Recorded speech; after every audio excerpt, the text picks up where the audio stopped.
இன்னைக்கு நாம சிந்திக்க இருப்பது இயேசுவினுடைய ஞானஸ்நானத்துக்கு பிறகிலிருந்து அவருடைய சோதனை என்று சொல்லப்படுகிற பகுதியை இன்னைக்கு கொஞ்சம் நம்ம சிந்திக்கலாம். தலைப்பு பார்த்தீங்கன்னா, பரிசுத்த ஆவியானவராலே அல்லது பரிசுத்த ஆவியானவர் இயேசுவை சாத்தானிடத்திற்கு வழிநடத்தி செல்லுதல், அப்படிதான் தலைப்பு போட்டிருந்தேன். ஏன்னா இந்த முதல் வசனம் அப்படிதான் ஆரம்பிக்குது பாருங்க. அப்பொழுது இயேசு பிசாசினால் சோதிக்கப்படுவதற்கு ஆவியானவராலே வனாந்தரத்திற்கு கொண்டு போகப்பட்டார். இதை எழுதுற காலத்துல இவங்க பரிசுத்த ஆவியானவர், பிசாசு இதுலலாம் கொஞ்சம் தேறிட்டாங்க, இந்த விஷயங்கள்ல தேறிட்டாங்க, சரியா? அதனால இப்படி எழுதப்பட்டிருக்கு. நம்ம கொஞ்சம் முன்னாடி இருந்து வரலாம்.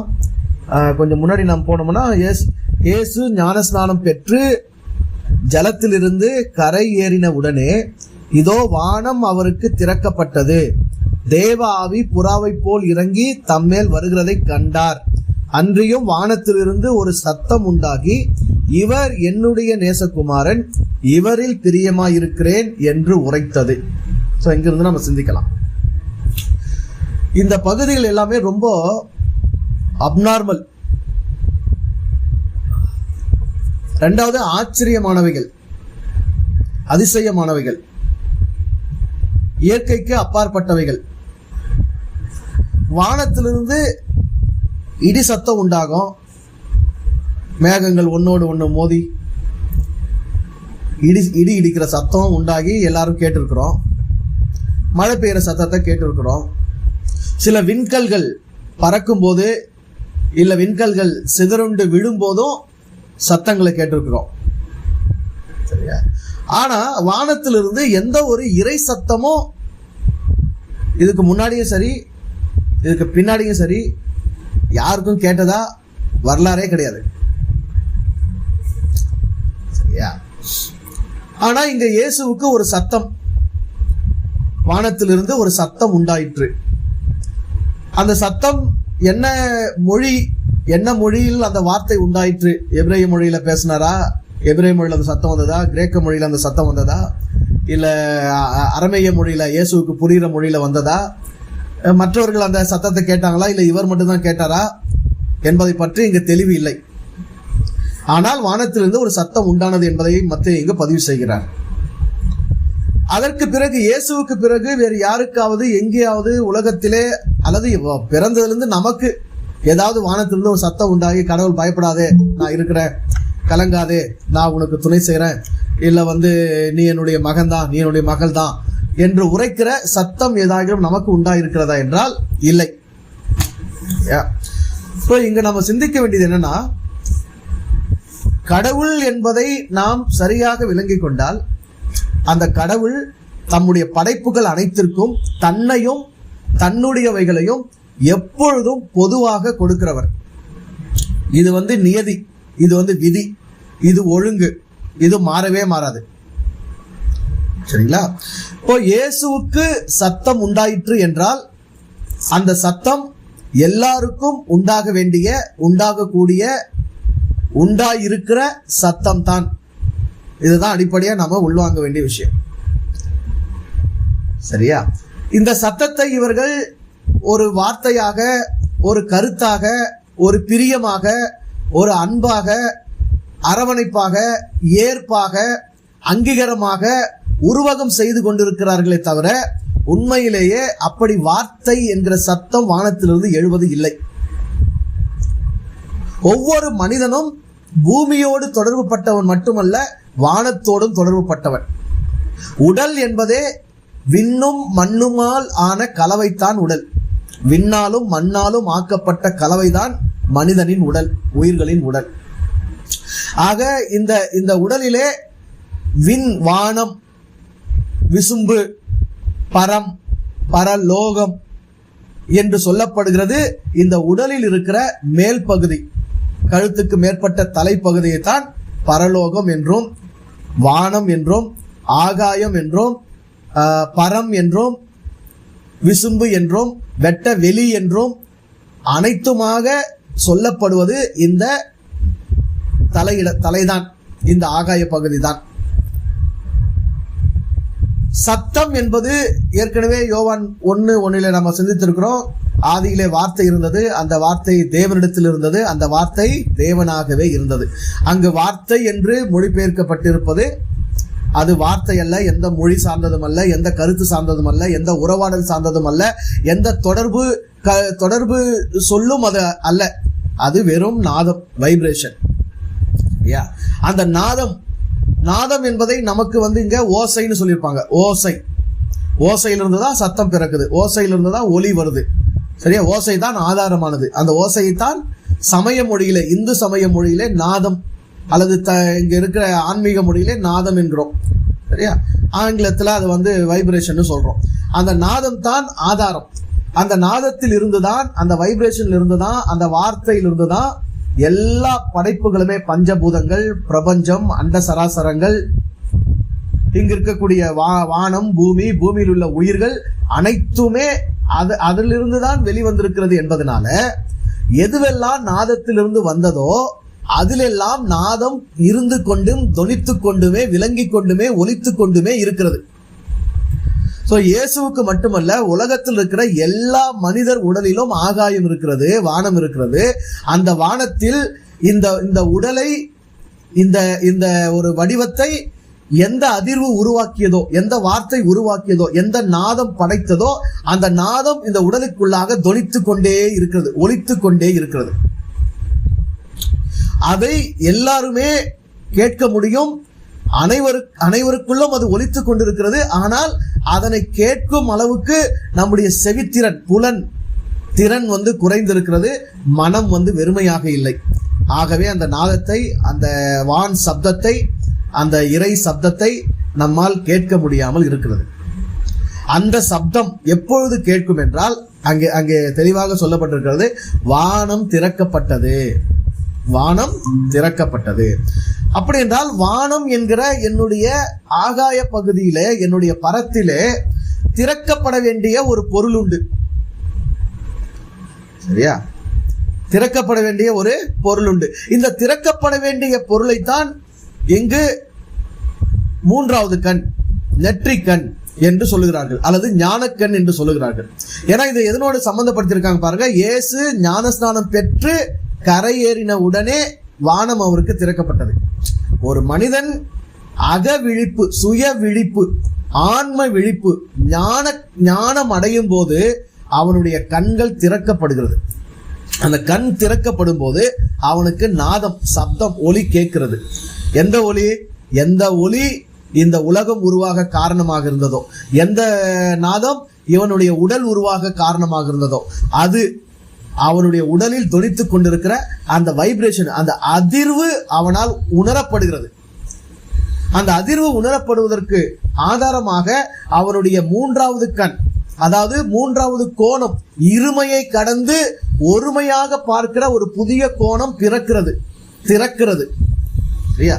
அதாவது இருள், ஒளி, இரவு, பகல், இன்பம், துன்பம், நன்மை, தீமை, அறம், மரம் என்று இருமையாக பார்த்து கொண்டிருந்த மனிதன் அந்த இருமையை கடந்து, அந்த இருமைக்கு அப்பாற்பட்டு ஒருமையை பார்க்கக்கூடிய ஒரு புதிய கண்ணோட்டம், ஒரு புதிய பார்வை திறன், மனக்கண் திறக்கப்படுகிறது.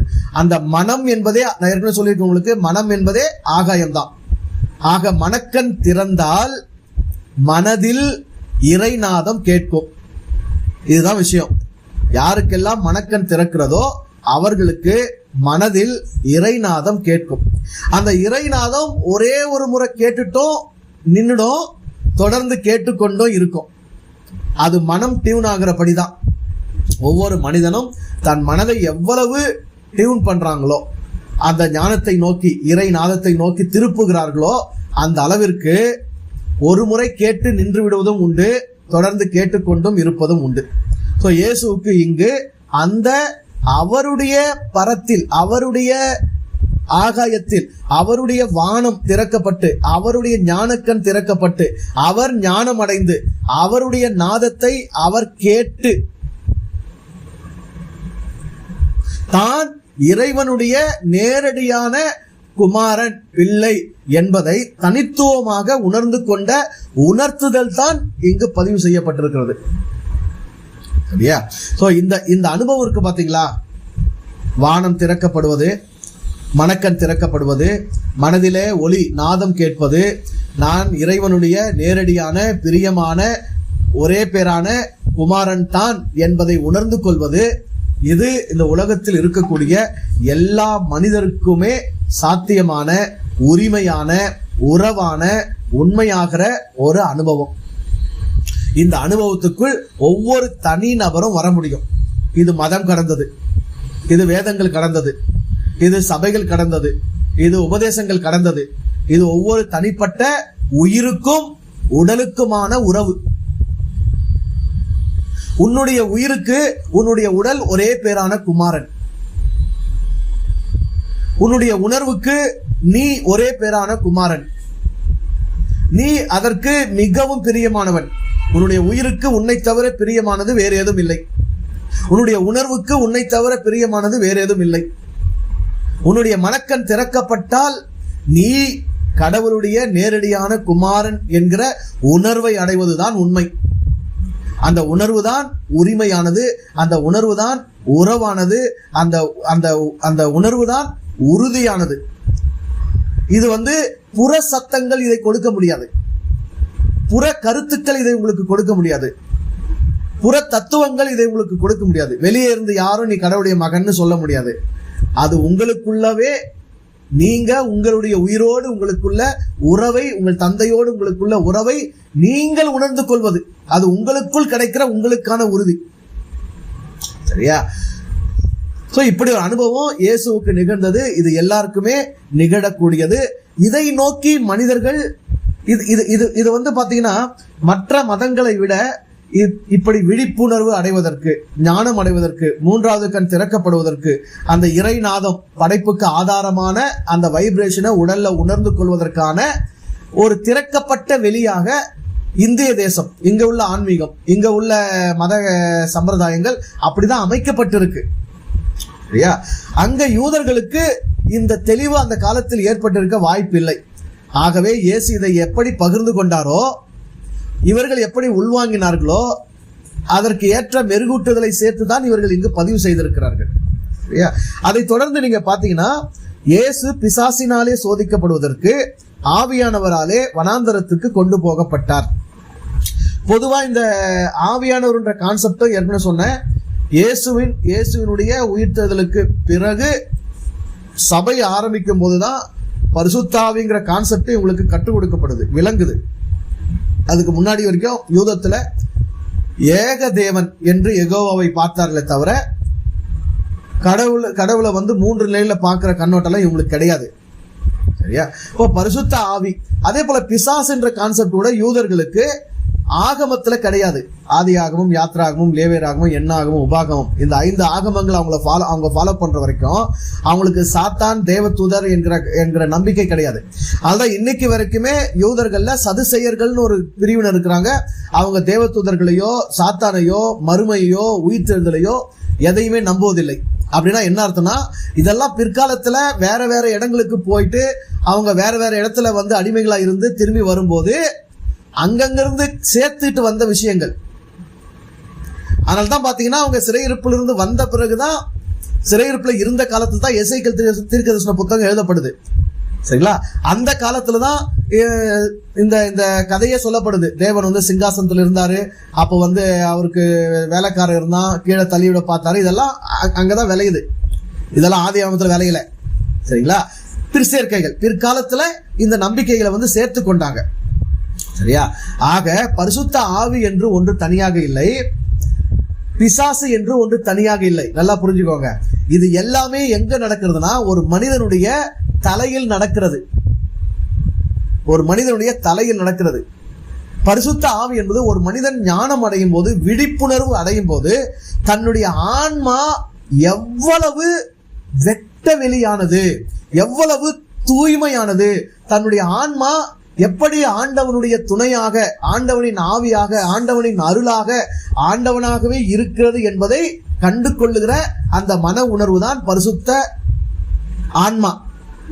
உண்மையிலேயே அது பரிசுத்த ஆன்மா, ஹோலி சோல். கடவுளுடைய ஆன்மா போல என்னுடைய ஆன்மா அதனோடு தொடர்பு பட்டு இருக்கிறது என்கிற உணர்வை பெறுவதுதான் பரிசுத்த ஆவியின் நிலை. சரியா? அது மனதின் ஒரு நிலை. அந்த நிலை ஏற்பட்ட உடனே சாத்தானிடத்தில் வழிநடத்தப்படுவதாக இங்கு எழுதப்பட்டிருக்கிறது. சரியா? இதுல இருந்து என்ன விளங்குதுன்னா, கடவுள் யாரையும் சோதிக்கிற வேலையெல்லாம் உட்கார்ந்து செஞ்சுன்னு இல்லை. சரி, கடவுள் சோதிக்கல அப்படின்னா அப்போ சோதிக்கிறதுக்குன்னு ஒரு ஏஜென்ட் வச்சிருக்கிறார் என்ற கான்செப்ட் அடுத்து வந்துருச்சுங்க. எப்படி நல்ல செயல் செய்யறதுக்கு காப்ரியேலு, மீகாவேலு இந்த மாதிரி தூதர்களை இறைவன் வச்சிருக்கிறாரோ, அது போல கடவுளால செய்ய முடியாத தீமையான செயல்களை செய்யறதுக்கு தீமைக்கான ஏஜென்ட்டா சாத்தானுங்கிற லூசிபரை வச்சிருக்கிறாருன்னு ஆகி போச்சு. ஸோ தன்னால எதை செய்ய முடியாதோ அந்த செயலெல்லாம் அவனை வச்சு செஞ்சுக்கிறது. அப்படி ஆயிடுச்சு. அப்படி இல்லை. சரியா? இங்க மனம் விழிப்படையுதுங்க. மனம் விழிப்படையுது. மனம் ஞானம் அடையுது. மனக்கண் திறக்கப்படுது. மனக்கண் திறந்த உடனே அந்த மனம் முதலில் எதை பார்க்கும்னா தன்னைத்தான் பார்க்கும். யாருடைய மனம் விழிப்படைகிறதோ, உணர்வு அடைகிறதோ, ஞானம் அடைகிறதோ, யாருடைய மனக்கண் திறக்கப்படுகிறதோ அந்த மனம் முதலாவது தன்னை பார்க்கும். தன்னுடைய ஆன்மாவின் தூய்மையான நிலையை அது பார்க்கும். அந்த தூய்மையான நிலையை பார்த்த உடனே அந்த தூய்மையான நிலை அடுத்து எதற்கு வழிநடத்தினா, பிறந்ததிலிருந்து முன்னாடி பிறந்திருந்த அதிலிருந்து தேவையில்லாத கசடுகளா கழிவுகளா இந்த தூய்மைக்கு விரோதமா, இந்த பரிசுத்த ஆன்மாவுக்கு விரோதமா, மனதிலே தங்க கூடாதவைகளாக வேற என்னென்ன கழிவுகளும் எண்ணங்களும் இங்கு கொட்டி கிடக்கிறது, இந்த மனதை சீர்கெடுத்திருக்கிறது என்கிற அந்த தூய்மைப்படுத்த வேண்டியதை பார்க்கும். தூய்மையை சந்திக்கிற மனம் தன்னுடைய மனதிலே தூய்மைப்படுத்த வேண்டிய பகுதி எது என்று பார்க்கும். அதுதான் இங்க நடக்குது. பரிசுத்தமாக தன்னுடைய ஆன்மாவை உணர்ந்த இயேசுவின் மனம் தன்னுடைய மனதிலே இன்னொரு தன்மை நீக்க வேண்டிய, விலக்க வேண்டிய ஒரு தன்மை இருக்கிறதையும் பார்க்கிறது. அதுதான் பரிசுத்தத்தை பார்த்த மனம் சாத்தானிடத்திலே வழிநடத்தப்படுகிறது. அப்படின்னா என்னன்னா, காட்டி கொடுக்கப்படுகிறது. கவனம் அங்கே திருப்பப்படுகிறது. சரிங்களா? அதாவது தூய்மையை உணர்ந்தவருக்குத்தான் இன்னும் எவ்வளவு தூய்மைப்படுத்த வேண்டும், தூய்மைப்படுத்த வேண்டியவைகள் என்ன என்பதையே அறிய முடியும். ஞானம் என்பது என்ன? வேண்டியதை அறிந்திருப்பது மட்டுமல்ல, வேண்டாதது எது என்பதை அறிந்திருப்பதும் ஞானத்தின் பகுதி தான். சரியா? இப்ப இயேசு சாத்தானிடத்துக்கு வழிநடத்தப்பட்டார் என்றால் இரண்டுமே தனக்குள் இருந்த மனம்தான். அந்த மனதின் எண்ணம் தான் ஒன்று பரிசுத்த ஆவியாக, இன்னொன்று சாத்தானாக. இங்கு உருவகம்தான். நல்லா புரிஞ்சுக்கோங்க, இது வெறும் உருவகம்தான். நிஜத்தில் அப்படி ரெண்டு பேர் இல்லை. கடவுள் கிட்ட அப்படி ரெண்டு ஏஜென்ட் இல்லை. பரிசுத்த ஆவி புறாவாவும் இல்லை, சாத்தான் பாம்பாவும் இல்லை. இது எல்லாமே உருவகங்கள். இது மனதில் நடக்கிற, ஒவ்வொரு மனதில் நடக்கிற ராஜ்ய நிகழ்வுகள். கொஞ்சம் சிந்திச்சிங்கன்னா உங்களுக்கே புரியும். என் மனசுல பரிசுத்த ஆன்மாவும் இருக்கு, என் மனசுல சாத்தான் துவமும் இருக்கு. அந்த சாத்தான் துவம் இப்பொழுது இந்த மனதாலே எப்படி மேற்கொள்ளப்படுகிறது என்பதுதான் இங்கு விளக்கப்படுகிறது. பாருங்க, இங்க முதல் சோதனை என்னன்னு பாத்தீங்கன்னா, அப்பொழுது சோதனைக்காரன் அவரிடத்தில் வந்து, நீர் தேவனுடைய குமாரனே ஆனால் இந்த கல்லுகள் அப்பங்கள் ஆகும்படி சொல்லும் என்றான். அதுக்கு முன்னாடி பாத்தீங்கன்னா அவர் இரவும் பகலும் 40 நாள் உபவாசம் இருந்தார்னு போடுது. சரியா? இன்னைக்கு இது வெறும் சரீர உபவாசமா மட்டுமே பார்க்கப்படுது. சரீரத்துக்கு உண்மையாவே உபவாசம் தேவை. அது வாரத்துக்கு 1 நாளோ மாசத்துக்கு 2 நாளோ எப்போ உங்க உடல் உணர்த்துதோ அப்போ நீங்க போடலாம். அப்படி போடலன்னா பரவாயில்ல, உடம்பே ஜுரத்தை வர வச்சு தன்னாலுங்களை போட வச்சிரும். சரியா? அது உடம்பு தனக்கான உண்ணா நோன்பை, தனக்கான சுத்திகரிப்ப உடம்பே பார்த்துக்கும். சரியா?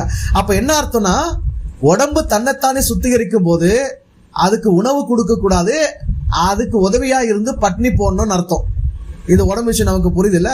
அதே போலதான் மனம் ஞானம் அடைந்த போது மனம் தன்னிலுள்ள தேவையற்றதை வெளியேற்றும்படி தனக்குள்ளே அது செயல்பட்டு வேலை செய்ய ஆரம்பிக்கும் போது மனசுக்கும் ஃபீடிங் கொடுக்க கூடாது.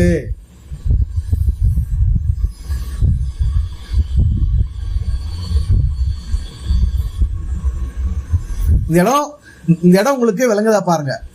எப்ப நீங்க நான் யார், நான் எனக்கு கடவுளுக்கு என்ன தொடர்பு, நான் எப்படி நேரடியாக கடவுளுடைய குமாரன், இந்த புரிதல், இந்த உணர்வு எப்பொழுது உங்களுக்குள்ள வந்துருச்சோ அப்போ நீங்க வெளியே இருந்து வேற எந்த ஃபீடிங்கும் கொடுக்காம மனசை பட்னி போடணும். ஏன்னா மனசை பட்னி போட்டாதான் அந்த மனம் பரிசுத்த ஆன்மாவை உணர்ந்த அந்த மனம், தன்னுடைய பரிசுத்த தன்மையை, கடவுளுக்கும் தனக்குமான அந்த உறவை உணர்ந்த அந்த மனம் அந்த உறவுக்கு எதிராக, அந்த உறவை உணர முடியாதபடி, அந்த உறவில் உறுதியாக நிலைக்க முடியாதபடி எவைகளெல்லாம் உள்ளுக்குள் இருக்கிறதோ, தேவையற்று இருக்கிறதோ, கழிவுகளா இருக்கிறதோ அவைகளெல்லாம் வெளியேற்ற வேலை செய்கிற நேரம் அது. அந்த நேரம் பார்த்து நாம தான் ஞானம் அடைஞ்சிட்டோமே, நாம தான் விழிப்படைஞ்சிட்டோமே, நமக்கு தான் கடவுள் என்னன்னு புரிஞ்சிச்சு, நமக்கு நான் என்னன்னு புரிஞ்சிச்சு, இன்னும் அது சம்பந்தமா தேடி தேடி நம்ம உள்ள போடலான்னு போட்டோம்னா உள்ளே நடக்க வேண்டிய சுத்திகரிப்பு வேலை நடக்காது. எப்படி உடல் தன்னைத்தானே சுத்திகரித்துக் கொள்ளும் போது வெளியே இருந்து வேறொரு உணவை அதற்கு வழங்கி அந்த சுத்திகரிப்பு செயலுக்கு தடையாக, முரணாக நாம் செயல்படக்கூடாதோ, அதுபோல மனக்கண் திறந்து கடவுளுக்கு உங்களுக்குமான உறவை உணர்ந்து நீங்கள் யார் என்பதை கண்டுணர்ந்து உங்கள் மனதை சுத்திகரிக்கும் அந்த மன உள்முக பயணத்தில் நீங்கள் இருக்கும் பொழுது மனதிற்கு அதிகமா தேவையில்லாத ஃபீடிங்க கொடுக்க கூடாது. சரியா? உடலுக்கு உணவளிக்காதீர்கள் மட்டுமல்ல, மனதிற்கும் உணவளிக்காதீர்கள். உடலை பட்டினி போடுவது உடலுக்கு எவ்வளவு ஆரோக்கியமோ மனதை பட்டினி போடுவது மனதுக்கு ஆரோக்கியம். நீங்களும் கடவுளும் யாரு, கடவுளுக்கு நீங்க யாரு அப்படிங்கிற உணர்வு எப்பொழுது உங்களுக்கு உண்டானதோ அந்த உணர்வு பெருக்கம் அடைந்து உங்களுக்குள் உள்ளான சுத்திகரிப்பை செய்வதற்கு இடம் அளிப்பதுதான் உபவாசம். பொதுவா உபவாசத்துக்கு என்ன பொருள்? உபவாசத்துக்கு என்ன பொருள் நினைக்கிறீங்க?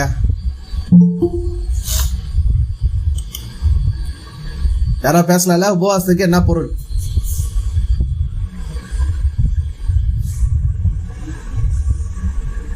அந்த உபவாசன்ற வார்த்தைக்கான பொருள் எடுத்தோம்னா உபம், உபயவம் அப்படின்றது என்னன்னா துணையாக இருப்பது.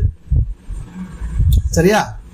நீங்க பாத்தீங்கன்னா இந்த இந்து கோயில் பேனர்ல எல்லாம் பாத்தீங்கன்னா உபயம் அப்படின்னு போட்டு நன்கொடை கொடுத்தவங்க, இந்த வேலைக்கு, இந்த விழாக்கு, இந்த கோயிலுக்கு உதவி செஞ்சவங்க, அவங்க பேர்லாம் போடுவாங்க.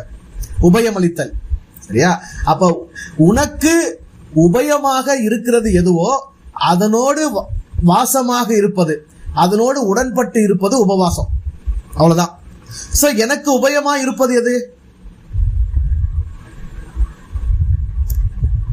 உறவுகள் உதவியா இருக்கிறாங்க, மனிதர்கள் உதவியா இருக்கிறாங்க, பெற்றோர், பிள்ளைங்க, அண்ணன் தம்பிங்க உதவியா இருக்கிறாங்க. அதனால அவங்களோட எல்லாம் நம்ம வாசம் பண்ணிட்டு தான் இருக்கிறோம். ஆனா இதையெல்லாம் கடந்து எனக்கு உபயமா இருக்கிறது ரெண்டு. ஒன்னு உயிர், இன்னொன்னு உடம்பு. சரியா? உடம்பு எனக்கு உபயோகமா இருக்கிறதுக்கு காரணம் உயிர். உயிர் இல்லைன்னா உடம்பு எனக்கு உபயோகமா இருக்காது. அப்ப எனக்கு உபயோகமா இருக்கிற ஒன்னே ஒண்ணு உயிர். உயிரோடு உடன்பட்டு வாசமாக இருப்பதற்கு பெயர் தான் உபவாசம். உயிரோடு உடன்பட்டு வாசமாக இருப்பதற்கு பெயர் தான் உபவாசம். சரியா? உடம்பு மேல அக்கறை இல்லை. இப்ப என் கவனம் உடம்பு மேல இல்ல. உடம்பு மேல இல்லைன்னா என்ன அர்த்தம்? உடம்பு சார்ந்த இந்த உலகத்தின் மேல இல்ல. இந்த உடம்பும் இந்த உலகமும் இருக்கிறதுக்கும் இயங்கத்துக்கும் காரணமான ஒண்ணு உபயோகமா, எல்லாத்துக்கும் உபயோகமான ஒண்ணு எனக்குள் இருக்கு. அதான் என்னுடைய உயிர். அந்த உயிரை உணர்வதற்காக, அந்த உயிரோடு வாசமா இருப்பதற்காக, அதனோடு நான் உடன்படுகிற நேரத்துக்கு பேர் தாங்க உபவாசம். அப்படி உபவாசத்தை இயேசு மேற்கொள்றாரு. அந்த உபவாசம் தான். ஏன்னா உயிரோடு உடன்படும் போதுதான் அந்த உயிர் தான் உடம்பையும் சுத்திகரிக்குது, கழிவுகளை வெளியேற்றுது, தேவையானதை உறுதிப்படுத்துது. அந்த உயிர் தான் உள்ளத்தையும் சுத்திகரிக்குது, உள்ளத்தினுடைய கழிவுகளையும் வெளியேற்றுது. அப்போ உயிரை நினைச்சு நீங்க வாசமா இருந்தீங்கன்னா அதுக்கு பேரு உபவாசம். உயிரோடு இருத்தலுக்கு பெயர், உயிரோடு தான் இருக்கிறோம், ஆனா உணர்வுல நினைப்புல நாம உயிரோடு ஒன்றி இருந்தால் அதற்கு பெயர் உபவாசம். அப்படி ஒரு உபவாசத்தை முடிச்ச பிறகு இயேசுவுக்குள்ள இருந்த பிதாவை அல்லது அந்த பரிசுத்த தன்மையை, உறவை உணர்ந்து கொண்ட, ஞானமடைந்த, விழிப்பு பெற்ற, மனக்கண் திறக்கப்பட்ட அவருடைய அந்த உறுதித்தன்மைக்கு எதிராக அவருக்குள்ளாகவே இருந்தவைகள் அங்கு காண்பிக்கப்படுகிறது. அதுல முதல் தன்மை என்னன்னு பாருங்க, நீ தேவனுடைய குமாரனே ஆனால். the very first temptation, நீ தேவனுடைய குமாரனே ஆனால். ஏங்க அப்பதாங்க நீ தான் என்னுடைய நேசகுமாரன், உன்னில் நான் பிரியமா இருக்கிறேன், நீ தான் என்னுடைய மகன், நீ என்னுடைய செல்ல மகன், ஒரே பேரான மகன் அப்படிங்கிற உணர்வு, அப்படிங்கிற உறுதி அவருக்குள்ள உண்டாயிருக்கு. அவருடைய கண்கள் திறக்கப்பட்டு அதை அவர் உணர்ந்திருக்கிறாரு. உடனே அடுத்து எழுவது என்ன, நீ தேவனுடைய குமாரனே ஆனால். சரியா? சரி, குமாரனே ஆனால்னா என்ன? இந்த கல்லுகளை அப்பமாகும்படி செய். ஒவ்வொரு மனிதனும் நேரடியாக தேவனுடைய குமாரன் தான். கடவுள் இல்லாம நீ இல்ல, கடவுள் இல்லாம நான் இல்ல, கடவுள் இல்லாம இங்க எதுவுமே இல்லை. அவருடைய வெளிப்பாடு தான், அவருடைய பிறப்பித்தல் தான் நம்முடைய கருவுக்கான மூலம், ஆதி மூலம் இறைவன் மட்டும்தான். எங்க அப்பாவால நான் வரல, உங்க அப்பாவால நீங்க வரல, இறைவனால தான் நாம இங்க வந்திருக்கிறோம். இந்த உணர்வு பெருகும் போது, இந்த உணர்வை உண்மையிலேயே எனக்குள் உறுதிப்படுத்திக் கொள்ளும் போது, எனக்கு உடனே எழும்புகிற எண்ணம், எனக்கு உடனே எழும்புகிற சிந்தனை, ஆன்ம விழிப்பு பெற்ற அத்தனை பேருக்குமே முதல்ல வர சோதனை தன்னை தேவனுடைய குமாரனாக நிரூபிக்கும்படியான போராட்டம்.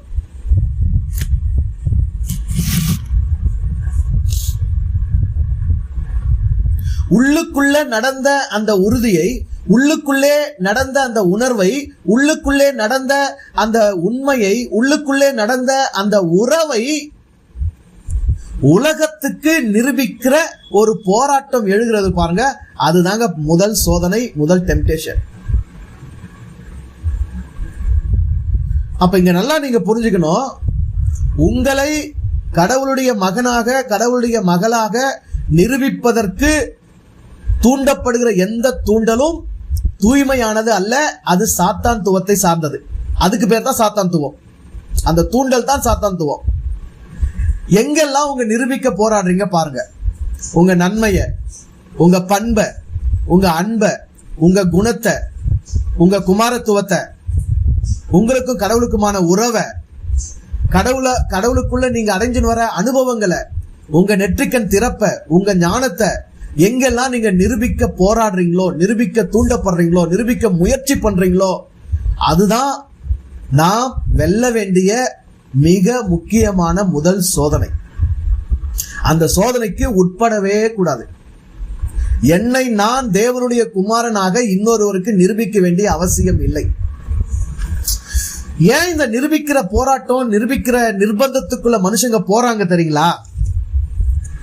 ஏன் போறாங்கன்னா, இத ரொம்ப விசேஷமானதா, ஒரு அசாத்தியமானதா, கோடியில யாரோ ஒருத்தருக்கு மட்டும் நடக்கிறதா இங்க ஒரு மாயையான மனநிலையை மனுஷங்களுக்கு உருவாக்கி வச்சிருக்கிறாங்க.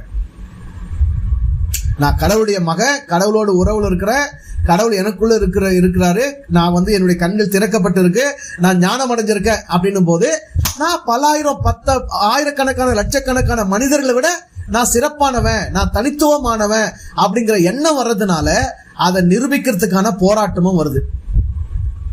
ஆனா உண்மை என்னன்னு பாத்தீங்கன்னா,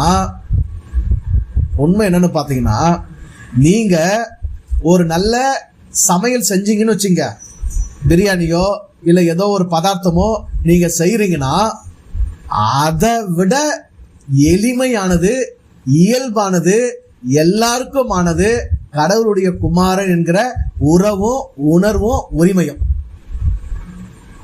அது வெறும் சிம்பிளான மேட்டருங்க. நான் கடவுளுடைய புள்ள நான் உணர்றதும், நீங்க கடவுளுடைய புள்ள நீங்க உணர்றதும், நாம உயிரோடு இருக்கிறோம், உலகத்துல வந்திருக்கிறோம், ஒரு பிறவி எடுத்திருக்கிறோம், நமக்கு ஒரு உடம்பு இருக்குது, நமக்குள்ள ஒரு உயிர் இருக்குது, நமக்கு ஒரு மனம் இருக்குதுனாவே நாம கடவுளுடைய வித்துக்கள் தான், கடவுளுடைய கருவால ஆன உருக்கள் தான், கடவுளுடைய வார்த்தையால் ஆன வடிவங்கள் தான், கடவுளால பெற்றெடுக்கப்பட்ட பிள்ளைகள் தான். இது ரொம்ப சிம்பிளான, சாதாரணமான, எளிமையான, ஐயோ அதாவது கொஞ்சம் கூட அப்படியே பூஸ்ட் பண்ணிக்க தேவையில்லாத ஒரு சாமான்யமான விஷயம். ஆனா இந்த விஷயத்தை என்ன ஆக்கிட்டாங்க, உலகத்துல பெருசாக்கி விட்டுக்கிறாங்க. அதனால்தான் நான் அடைஞ்சேன், நீ அடையல, நாங்கெல்லாம் அடைஞ்சோம் அப்படின்னு யாரோ அடைஞ்சவங்க காட்டிக்க முயற்சி பண்றாங்க, அதை நிரூபிக்க முயற்சி பண்றாங்க, அதுல பெருமைப்பட்டுக்க முயற்சி பண்றாங்க. முதல்ல அதை பிரேக் பண்ணிடுங்க. அந்த பெருமை தேவையில்லை, அந்த உசுப்புதல் தேவையில்லை, அந்த நிரூபிக்கிற அந்த நிர்பந்தத்துக்குள்ள உங்களை உட்படுத்திக்க வேண்டிய அவசியமே இல்லை. அப்படி நிர்பந்திக்கப்படுறவங்க, நிரூபிக்கிற போராட்டத்துல இறங்குறவங்க என்ன செய்யறாங்கன்றது தான் இந்த சோதனை விளக்கப்படுது. நீர் தேவனுடைய குமாரனே ஆனால் இந்த கல்லுகளை அப்பமாகும்படி செய்யும். எப்படி வச்சுக்கலாம், இது எப்படியே திருப்பி படிச்சீங்கன்னா, இந்த கல்லுகளை அப்பமாக்கினால் நீ தேவனுடைய குமாரன், ஆக்கவில்லை என்றால் நீ தேவனுடைய குமாரன் அல்ல. இதை செஞ்சா நீ தேவனுடைய குமாரன், இதை செய்யலன்னா நீ தேவனுடைய குமாரன் இல்லை. தேவனுடைய குமாரன்ங்கிறது உறவு, அது உரிமை, அது நான் எது செஞ்சோம் வந்தது கிடையாது, அவர் என்னை பெத்தெடுத்ததுனால வந்தது. அதுக்கு நான் என்ன செய்யணும், எதுவுமே செய்ய தேவையில்லைன்றதான் உண்மை. நான் கடவுளுடைய புள்ளங்கிறதுக்கு நான் எதுவுமே செய்ய வேண்டியதில்லை, கடவுளுடைய புள்ளையாகிறதுக்கு நான் எதுவுமே செய்ய வேண்டியதில்லை. நானுன்னு ஒண்ணு இருந்தாவே அது கடவுளுடைய புள்ளத்தான், நேரடியா கடவுள் பெற்றெடுத்தது தான், ஒரே பேரானது தான் எல்லாமே. ஒவ்வொரு மனிதனும் ஒவ்வொரு உயிருக்கும் ஒரே பேரானவன். I am the son of God, you are the son of God. சரியா, நீங்க கடவுளுடைய பிள்ளை, நான் கடவுளுடைய பிள்ளை. இத கல்ல அப்பமாக்கியோ, அப்பத்தை கல்லாக்கியோ, பாம்பை தேலாக்கியோ, தேலை பாம்பாக்கியோ, எது ஒண்ணு ஆக்கியோ, எதை செஞ்சோ அடைய போறது இல்லை, அடைய முடியாது. அவனுடைய விருப்பத்தில் இருந்து, அவனுடைய உதிரத்தில் இருந்து, அவனுடைய கருவில் இருந்து, அவனுடைய நினைப்பில் இருந்து, அவனுடைய மூலத்தில் இருந்து, அவனுடைய சக்தியில் இருந்து, அவனுடைய ஜீவனில் இருந்து, அவனுடைய வார்த்தை நாதத்தில் இருந்து, அவனுடைய வெளிப்பாடாக அவனிலிருந்து நீ பிறந்திருக்கிற, அவனை பெற்றெடுத்திருக்கிறான், அவ்வளவுதான். அதனால்தான் நீ அவனுடைய பிள்ளை. நீ இங்க இதை செய்யறதுனாலயோ, அதை செய்யறதுனாலயோ, இதை மாத்துறதுனாலயோ, அதை மாத்துறதுனாலயோ, இதை திருப்புறதுனாலயோ, அதை திருப்பாததுனாலயோ, எதனாலயும் நீ பிள்ளையாகிறது இல்ல. சரிங்களா, நல்லா புரிஞ்சுக்கோங்க. நீ தேவனுடைய குமாரனே ஆனால் இந்த கல்லுகளை அப்பமாகும்படி செய்யும். சரி, அப்பமாக செய்யலனா நான் தேவனுடைய குமாரன் இல்லையா? அப்ப அப்பமாகும்படி செஞ்சா நான் தேவனுடைய குமாரனா? அப்ப செய்யறதுனால வர்றதாது இல்ல, செய்யறதுனால நிரூபிக்கப்படுறதாது, செய்யறதுனால உறுதிப்படுறதாது? என் இருப்பே தேவனுடைய குமாரன் என்பதனால் தான் விளங்கி கொண்டிருக்கிறது. இங்க எனக்குள்ள எனக்கு ஒரு உயிர், எனக்கு ஒரு உடல் தேவனுடைய குமாரன் என்பதனால் தான் இங்கு விளங்கி கொண்டிருக்கிறது. இதுல நான் என்ன செஞ்சாலும் தேவனுடைய குமாரன் தான். கல்லாவே பார்த்தாலும் தேவனுடைய குமாரன் தான். கல்ல அப்பமாக்கினா கூட நான் தேவனுடைய குமாரன் தான். தேவனுடைய குமாரன் என்ற அந்த துவத்தை அடையிறதுக்காகவோ, தேவனுடைய குமாரன் என்கிறத உலகத்துக்கு நான் நிரூபிக்கிறதுக்காகவோ நான் எந்த செயலும் செய்ய வேண்டியது இல்லை. இன்னொன்னு, நான் தேவனுடைய குமாரன் இன்னொருத்தர் ஒத்துக்க வேண்டிய அவசியம் கிடையாது. அந்த ஒருத்தர் அவர் தன்னைத்தானே தேவனுடைய குமாரன் ஒத்துக்கிற இடத்துக்கு வரணுமே தவிர என்ன அவர் ஒத்துக்க வேண்டிய அவசியம் கிடையாது.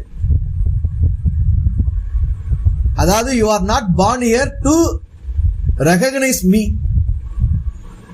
என்ன அங்கீகாரம் பண்றதுக்கு நீங்க இங்க பிறந்து வரல, என்ன ஒத்துக்கிறதுக்கு நீங்க இங்க பிறந்து வரல, உங்களை ஒத்துக்கிறதுக்கு நான் இங்க பிறந்து வரல, என்ன ஒத்துக்கிறதுக்கு நான் பிறந்து வந்திருக்கிறேன், உங்களை ஒத்துக்கிறதுக்கு நீங்க பிறந்து வந்திருக்கிறீங்க. ஆக நான் தேவனுடைய குமாரன்னு எனக்குள்ள உறுதிப்பட்டா போதும், நீங்க தேவனுடைய குமாரன்னு உங்களுக்குள்ள உறுதிப்பட்டா போதும்.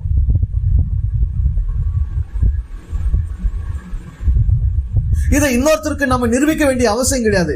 இங்க பாருங்க, ஒருத்தர் விழிப்படைஞ்சார்னா, ஒருத்தர் ஞானம் அடைஞ்சார்னா, ஒருத்தர் உணர்வு பெற்றார்னா, ஒருத்தருடைய மனக்கண் திறக்கப்பட்டா, இந்த மனக்கண் திறக்கப்பட்டா, விழிப்பு பெற்றா, ஞானம் அடைஞ்சா, அது ஃபைனல் ஸ்டேஜ் இல்ல, அதுதான் ஃபர்ஸ்ட் ஸ்டேஜ், ஆரம்ப நிலை. அது அப்பதான் அவங்களுடைய உள்முக பயணம் துவங்குது. இயேசுவுக்கு இந்த பயணம் துவக்கம் தான். இப்பதான் என்ட்ரி. அவரு ஸ்பிரிச்சுவல் பேத்ல இப்பதான் அவர் என்ட்ரி. இது முக்தி கிடையாது, இது முக்திக்கான படி கிடையாது, இது முக்திக்கான முதல் படி. அந்த முதல் படியில எல்லாருக்கும் வரக்கூடிய சோதனை தான் இது. அந்த முக்திக்கான முதல் படியில போகும்போது உடனே அடுத்தவங்களுக்கு நிரூபிக்கிற போராட்டம் நமக்குள்ள வந்துடுது. பாரு எனக்கு எவ்வளவு வல்லமை இருக்குது, பாரு நான் தேவன்கிட்ட நெருக்கமா பேசுறேன், பாரு தேவன் என் கூட பேசினாரு. இப்படி எல்லாம் பொய்யான உபதேசங்கள், தன்னைத்தானே பிரகடனப்படுத்திக்கிறது, பிரபலப்படுத்திக்கிறது, இதெல்லாம் உலகத்துல வர்றதுக்கு என்ன காரணம்னா, இங்க பெரும்பான்மையான மனுஷங்க கடவுள்னா ரொம்ப தூரமானது, கடவுள்னா ரொம்ப விசேஷமானது, கடவுளுக்கு நான் ரொம்ப தூரமானவன், நான் பாவி, என்கிட்ட எல்லாம் கடவுள் நேரடியா பேச மாட்டாரு அப்படின்னு பல கோடி மக்கள் கடவுளுக்கு தூரப்பட்ட உணர்வுல இருப்பதனால, யாரோ ஒருத்தர் கொஞ்சம் புரிதலும் உணர்வும் அடைஞ்சா தன்னைத்தானே இங்க பூஸ்ட் பண்ணி திரியுறாங்க. சரியா? இது குப்பை, இதை அப்படியே உடைச்சு போட்டுடணும். இந்த பூமியில ஒரு மண்புழு இருந்தாலும் அந்த மண்புழுக்கு ஒருவேளை மனமும் உணர்வும் கிடைச்சா அதுவும் சொல்லும் ஐ அம் தி சன் ஆஃப் காட். ஒரு வேப்ப மரம் சொல்லும், அதுக்கு மனமும் உணர்வும் கிடைச்சிச்சுன்னு வச்சுங்க, வேப்ப மரம் சொல்லும் நான் கடவுளுடைய மகள்னு. ஒரு வேப்ப மரம் சொல்லும், அதுக்கு தெரியும், எல்லா உயிருக்கும் தெரியும். நாம தான் தெரியாம இருக்கிறது. திடீர்னு எதாவது கொஞ்சம் தெரிஞ்சிச்சனா ஆஹா ஓஹோன்னு என்னமோ அந்தரத்துல ஆடுறோம். அந்த ஆட்டம் உயிர்களுக்கு இல்லை. அப்படி இதை ஆட வேண்டிய அளவுக்கு பெரிய விஷயமா இல்லை, பெரிய விஷயம் தான். ஆனா இன்னொருத்தர்கிட்ட ஆடுற அளவுக்கு பெரிய விஷயம் இல்லை, ஏன்னா அவருக்கும் அதான் இருக்குது. இது எல்லா மனிதருக்குமானது. எல்லா மனிதரும் இந்த உறவுக்கு உரிமையானவங்க. அதனால யார்கிட்டையும் இது பெருசுபடுத்தி காமிக்க முடியாது. அந்த போராட்டம் தேவையே இல்லை. சரியா? அப்ப இதுக்கான பதில் என்ன பாருங்க. நீர் தேவனுடைய குமாரனேயானால் இந்த கல்லுகள் அப்பங்களாகும்படி சொல்லும் என்றான். அவர் பிரதியுத்தரமாக, மனுஷன் அப்பத்தினாலே மாத்திரமல்ல, தேவனுடைய வாயிலிருந்து புறப்படுகிற ஒவ்வொரு வார்த்தையினாலும் பிழைப்பான். எப்படி இயேசு ஒரு நாணயத்தை காமிச்சு, ராயனுக்கு வரி கட்டலாமா வேணாவா, நீ என்ன சொல்லுகிறீன்னு கேட்டாங்க. அப்போ ஒரு நாணயத்தை, அந்த நாணயத்தை என்கிட்ட கொடுங்க, வாங்கி இதில் உள்ள சொரூபம், இதில் உள்ள அந்த விஷயம் யாருடையதுன்னு கேட்குறாரு. அவங்க சொல்கிறாங்க இது ராயனுடையது. அப்போ ராயனுடையதை ராயனுக்கு கொடுங்க, தேவனுடையதை தேவனுக்கு கொடுங்க. சரி, அந்த மாதிரி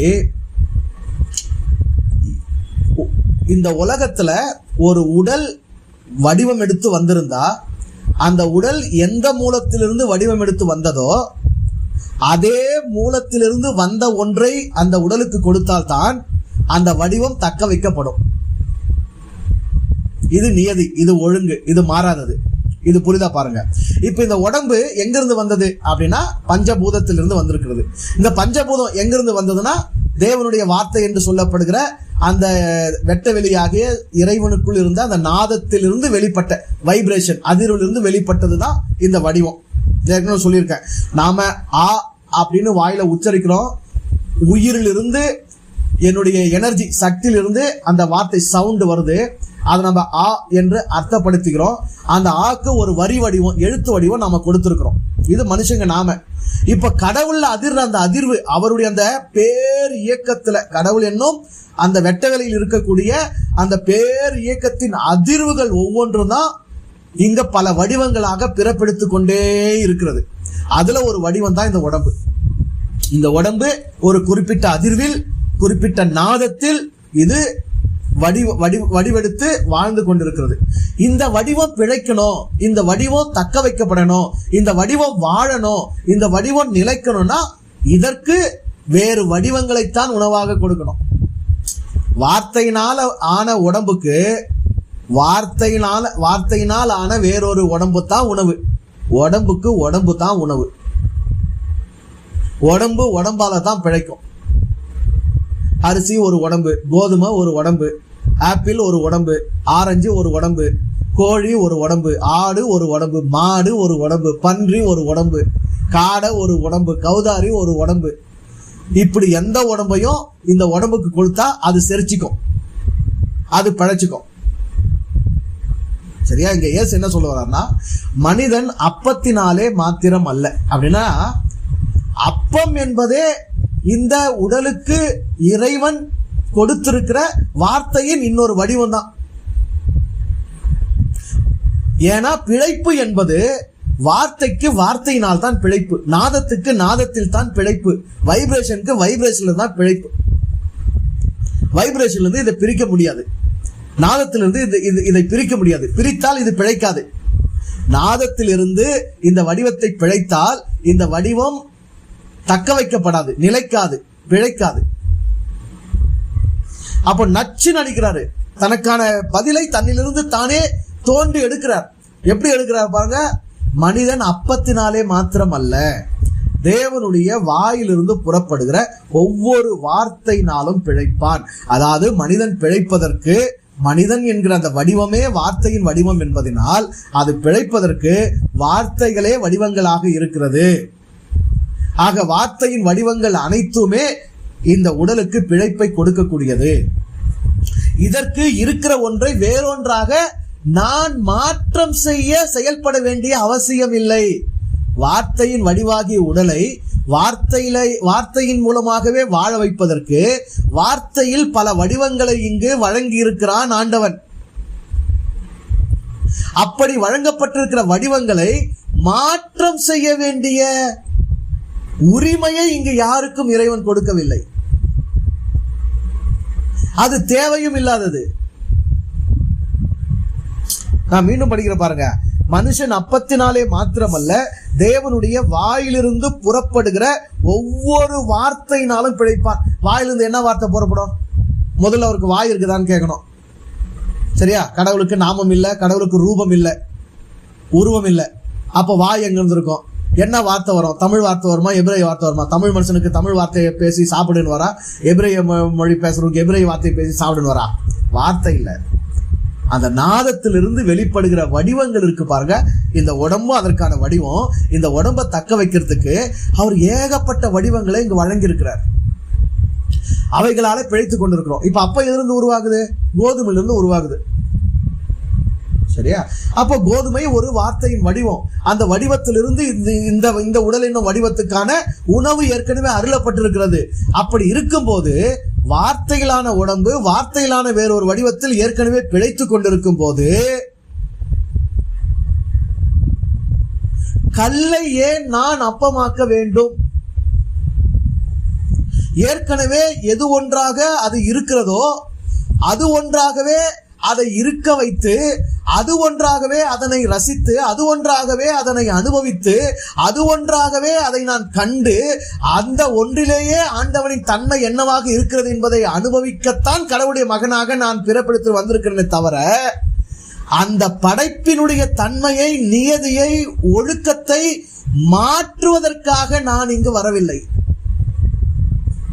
எங்க அப்பா உன்னை ஒரு நோக்கத்துக்காக வச்சிருக்கிறான்னா அதுல அந்த நோக்கம் என்னங்கிறத கண்டு ரசிக்கிறதுக்கும் அனுபவிக்கிறதுக்குமான புள்ளத்தானே நான் தவிர, எங்க அப்பனுக்கு எதிராக அந்த பொருளை நான் வேற மாதிரி மாத்துறதுக்கு நான் புள்ள இல்லை.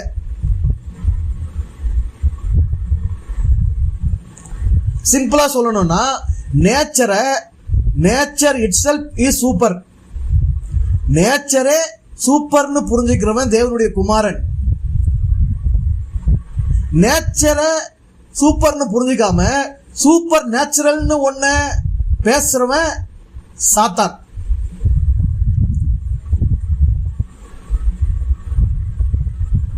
இங்க பாருங்க, கடவுள் தொடர்பு, கடவுள் பேசுறவங்க, ஆன்மீகம் அப்படின்னாவே சூப்பர் நேச்சுரலை பத்தி தான் சிந்திக்கிறாங்க, சூப்பர் நேச்சுரலை தான் பேசுறாங்க. ஏன்னா அவங்களுக்கு கடவுளுடைய நேச்சர் தெரியாதனால, கடவுளால படைக்கப்பட்ட நேச்சரை புரிஞ்சுக்கிட்டு அந்த நேச்சரோடு அணுகி அனுபவித்து வாழ தெரியல. யாருக்கு கடவுளுடைய நேச்சர் தெரியுதோ அவங்க கடவுளால் படைக்கப்பட்ட நேச்சரை மாற்றம் செய்ய முயற்சி பண்ண மாட்டாங்க. அந்த தொழில இறங்கவே மாட்டாங்க. இன்னைக்கு நம்ம விஞ்ஞானம், நாகரிகம், அறிவு, வளர்ச்சி, டெவலப்மெண்ட் என்னென்னமோ பேர்ல இயற்கையைத்தான் இங்கு நாம் சீரழித்துக் கொண்டிருக்கிறோம்.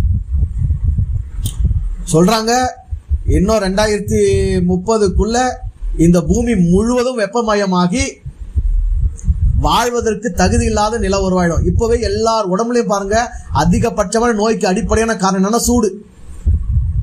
எல்லா உடம்பும் சூட்டுல தான் தவிக்குது. ஏன்னா பூமியை அவ்வளோ வெப்பமயமாக்கி வச்சிருக்கிறோம். இருந்த எல்லா மரங்களையும் வெட்டிட்டோம். இப்ப நீங்க காட்பாடி வந்து பாருங்களா, என்னுடைய வயசுக்கெல்லாம் முன்னாடியிலிருந்தே இருந்த மரங்கள், எவ்வளவு பழமையான மரங்கள், அதுக்கு எவ்வளவு வயசு, மொத்தத்தை விட்டாங்க. 2 பக்கம் மொத்த ரயில்வே ஸ்டேஷன்ல இருந்து செங்குட்டை வரைக்கும் எல்லா மரங்களையும் வெட்டிட்டாங்க. பெரிய அந்த அரச மரம், ஆலமரம் எதையுமே விட்டு வைக்கல, எல்லாத்தையும் விட்டாங்க. சரியா? கடவுளுடைய பிள்ளைக்கு இயற்கையோடு என்ன போராட்டம்? கடவுளுடைய பிள்ளைக்கு இயற்கையோடு என்ன முரண்பாடு? கடவுளுடைய பிள்ளை இயற்கையை ஏன் புரிஞ்சிக்க முடியல? ஒப்பனுடைய இன்னொரு பெற்றெடுப்பு இயற்கை, நீ ஒரு பெற்றெடுப்பு, உங்க அப்பாக்கு நீ ஒரு பெற்றெடுப்பு, இயற்கை ஒரு பெற்றெடுப்பு. அப்போ உன் அண்ணன் தம்பி தானே இயற்கை, உன் சொந்தம் தானே இயற்கை, உன் குடும்பம் தானே இயற்கை. அந்த இயற்கையோடு ஏன் முரண்பாடு? அந்த இயற்கையோடு ஏன் போராட்டம்? அந்த இயற்கையை அழிக்கிறதுல ஏன் இவ்வளவு தீவிரம்? அந்த இயற்கையை மாத்துறதுக்கு ஏன் இவ்வளவு வேலை பார்க்கணும்? காரணம் என்னன்னா, காடோட நேச்சர். நேச்சருக்கு தமிழ் வார்த்தை என்ன? நேச்சருக்கு சரியான தமிழ் வார்த்தை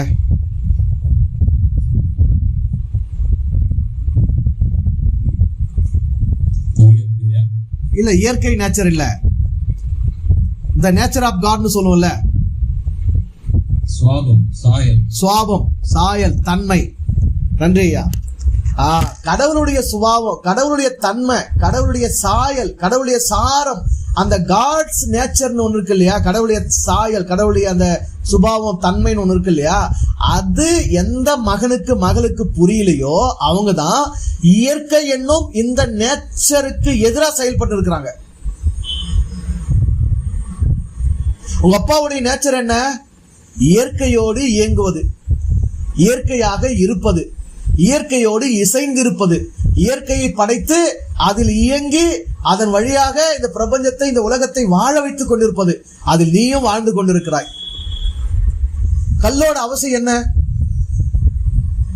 மண்ணோட அவசியம் என்ன? மரத்தோட அவசியம் என்ன? மண்புழுவோட அவசியம் என்ன? அவசியம் இல்லாத எது ஒன்றை இறைவன் இங்கு படைத்திருக்கிறான். உன்னை படைத்து உனக்கு அவசியமான எது ஒன்றை இங்கு இறைவன் வைக்காதிருந்திருக்கிறான். வேற உனக்காக படைச்சத உனக்காக நீ மாத்துறதுக்கு உனக்கானது என்னதை வைக்காம அவன் குறைவுபட்டு இருக்கிறான். இப்ப கல்லு நீ அப்பமாக்க முயற்சி பண்றனா என்ன அர்த்தம்? நேச்சரை சூப்பர் நேச்சுரல் ஆக்க நீ முயற்சி பண்றனா என்ன அர்த்தம்? அந்த நேச்சர் வந்து உனக்கு ஏற்றபடி படைக்கப்படவில்லை, அதுல ஏதோ தப்பு இருக்குது, குறை இருக்குது, அதை நீ மாத்துற, அதை நீ திருப்புற, ட்ரை பண்ற, அதுக்கா நீ வந்திருக்கிற. உன்னால அது முடியுமா? உன்னால அது முடியுமா? கடவுளும் கடவுளுடைய படைப்புகள் ஒவ்வொன்றுமே சூப்பர் தான். அதுல வந்து நீங்க வந்து ஒரே ஒரு கொசு விட்டுருங்க, கண்ணுக்கு தெரியாத ஒரு சின்ன வைரஸ் எடுத்து, கண்ணுக்கு தெரியாத சின்ன ஒரு வைரஸ் எடுத்து, அந்த வைரஸ் எப்படி உருவாகுது, அந்த வைரஸ் எத்தனை நாள் வாழுது, அந்த வைரஸ் எப்படி இனப்பெருக்கம் செய்து, அந்த வைரஸ்க்கு எத்தனை பரிணாமங்கள் இருக்குது, அந்த வைரஸ்குள்ள என்னென்ன சத்துக்கள், தாதுக்கள், கனிமங்கள் இருக்குது, அந்த வைரஸ் ஒரு மனுஷ உடம்புக்குள்ள போனா என்ன செய்யும், மிருக உடம்புக்குள்ள போனா என்ன செய்யும், அந்த வைரஸ் மரிச்ச பிறகு வேற தன்மைக்கு ஏதாவது போதா, இல்ல வைரஸ் ஆகிறதுக்கு முன்னாடி வேற தன்மையில் இருந்ததான்னு ஒரே ஒரு கண்ணுக்கு தெரியாத மைக்ரோ வைரஸ் ஆராய்ச்சி பண்றதுக்கு உனக்கு ஆயுள் போதாது. அவ்வளவுதான் நீ, அவ்வளவுதான் நான். அப்படி இருக்கும்போது இங்க சூப்பர் நேச்சுரல்ன்றதை எங்கிருந்து பிடிச்சோம், எங்கிருந்து கத்துக்கணும்? ஒன்ன வேற ஒன்னா மாத்திர முயற்சி களத்துல ஏன் இறங்குறோம்? ஏன் இருக்கிறத இருக்கிறபடி அக்செப்ட் பண்ணிக்க முடியல? இந்த அக்செப்டன்ஸ் ஏன் இல்லாம போச்சு?